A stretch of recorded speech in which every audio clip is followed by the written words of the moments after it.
When I was able to like take off my bandages and like look, and it was reality that cancer was starting to take things away from me. Hey everyone, I'm Megan working with 49 on 49 Voices. I'll be talking about my journey of being diagnosed with breast cancer. In 2015, I was diagnosed with an aggressive form of breast cancer that had spread to my lymph nodes. I was 26 years old, just graduated college as an occupational therapist, just landed my first big girl job, got engaged to the love of my life, and then I found my lump. I made an appointment with my gynecologist for an annual exam, and she was examining me. The lump was pretty small. It was about the size of a pea, I would say. It was more noticeable when I had my menstrual cycle. She said it could be anything from a clogged milk duct to like something like a cyst, but didn't order any testing. She told me to go home, put heat on it, and massage it. I just want to kick myself because throughout occupational therapy school, you're taught to never put heat on a tumor. So I started putting heat on it, I started massaging it at night and noticed it was getting more and more tender. At the time, I had a major leg surgery, so I was very preoccupied with my leg that slowly the tumor was growing, but I hadn't really noticed how quickly. I called my gynecologist's office, who said they couldn't get me in for about 2 weeks, which was unacceptable at this point. So I went to my primary care physician, who felt the lump and immediately knew something was wrong. She ordered all appropriate testing, such as an ultrasound and a mammogram, and I was scheduled to be seen the next day. I took John with me to the appointments, and we pulled up and it said that it was the cancer center. And I remember specifically saying to him, "Don't worry, this is just like where the scans are." But I guess like deep down looking back, that's like a huge sign that like I knew something was really wrong. So we went in and they initially performed my ultrasound and did indeed find the mass and said it looked abnormal. So they sent me for a mammogram. They immediately did a biopsy. So on the way out, they told me that it would take a couple days to get the results. But John told me that the doctor did pull him aside and say, go have a lot of fun this weekend because this is going to be a tough road for her.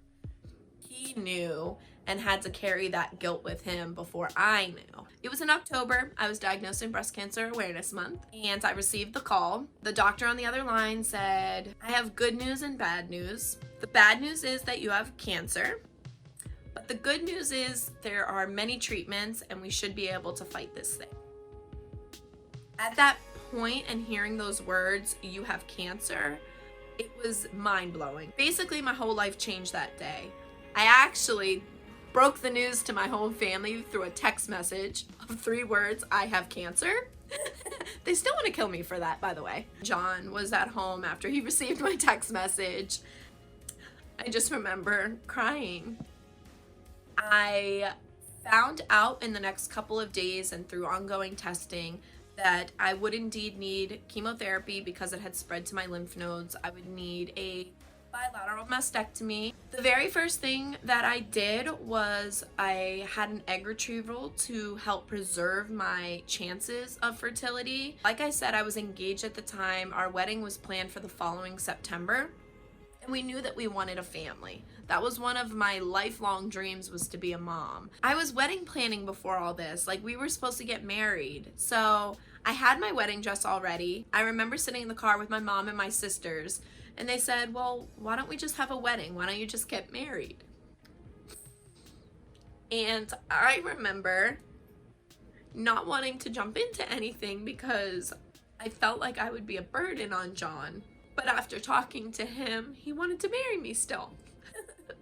So my family got to work. We found an amazing organization out of the Pittsburgh area known as Jamie's Dream Team, who literally planned my entire wedding in 2 weeks. I was married on October 31st. That was Halloween, the only day that was open prior to chemo. The next day, I remember waking up and we ended up going to the fertility clinic to have an ultrasound because my egg retrieval was only a few days later.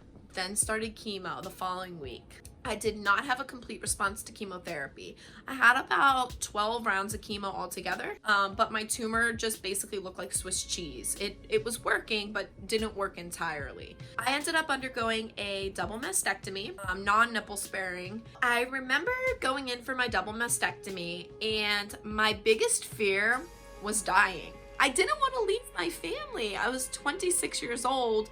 That was the hardest part in all this. It wasn't me and like my fear of dying. It was looking into my loved one's eyes. It was John. It was my mom and my dad and my sisters. After the procedure, I woke up to a room filled with people. When I was able to like take off my bandages and like look and just see how flat I was, and that was sort of like, it was reality that cancer was starting to take things away from me. In that time, I was living the post-cancer life, right? You want to get back to living. I was feeling more myself, and then I was getting the urge to be a mom. It was always on the back of my mind to be a mom. It's been my lifelong dream. So John and I talked, and then we brought it up to my oncologist, who said, sure, go for it.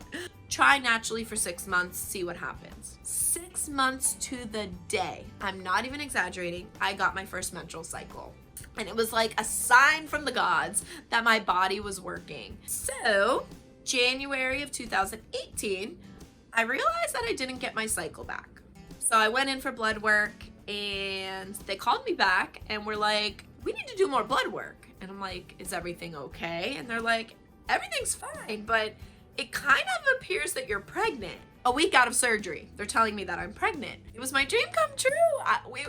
I was floored. Thus started our journey through pregnancy and pregnancy post-cancer. I had some complications with my first daughter, Kendra's pregnancy. So I was actually induced at 38 weeks, but she came out a beautiful, healthy baby girl who we named after my amazing oncologist who saved my life, Dr. Jane Raymond. I remember bringing up the conversation to my oncologist again, saying, what do you think possibly about me having another baby? And she was like, if that's your dream, I can't stop you from your dream. Got pregnant right away with baby number 2. So my breast cancer journey is crazy, but one of the things that I kept in the back of my mind was to never stop living. One of the most like iconic moments of my breast cancer journey was when I had to shave my head. I ended up shaving my head prior to chemotherapy because you hear all the stories about the hair falling out in clumps. So we ended up turning it into a party.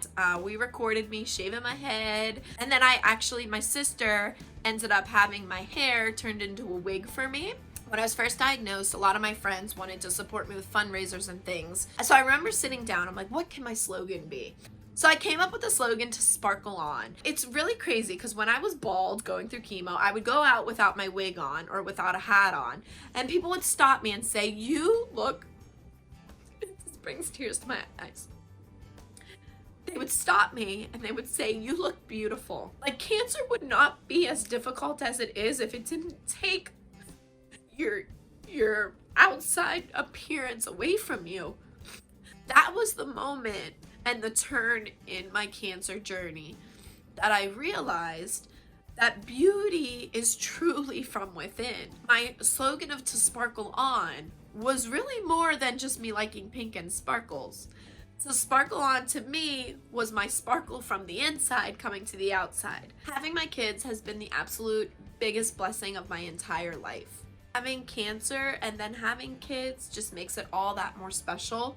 And even on the days that they drive me absolutely insane, I'm just so blessed.